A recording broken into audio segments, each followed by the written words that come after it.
Peggy 3.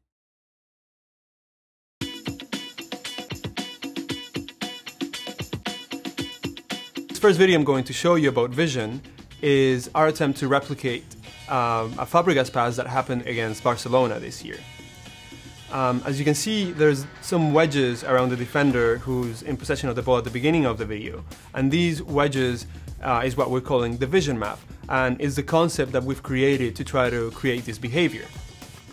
You can see that the defender's vision map is not very big.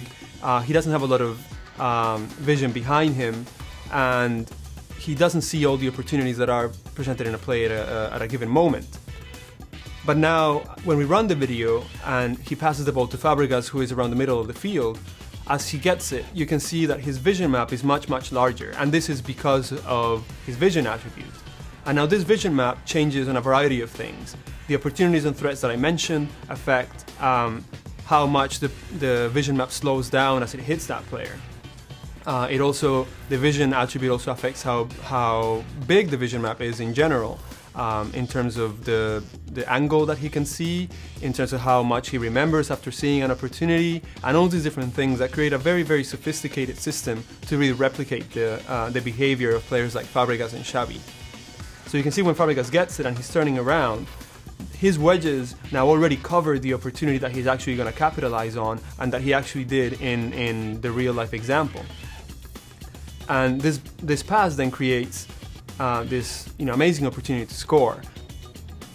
Now, when we run the test again, by keeping all the variables the same, but only substituting Fabregas for another player, in this case it's J.S. Park from Manchester United, you can see that the outcome is going to be different.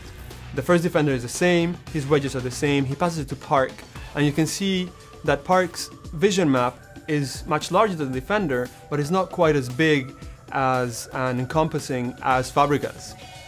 Because of this, as he turns, he's not yet ready to make that pass. He hasn't seen that opportunity yet up the field, so he's still considering other things, and eventually he does. You can see that the vision map eventually gets to that place of the field, but now it's too late. He takes 2 touches on the ball, as it takes time for him to see the whole play develop, and when he plays the pass, the defender is actually the one that ends up with the ball, because the attacker has now given up on it.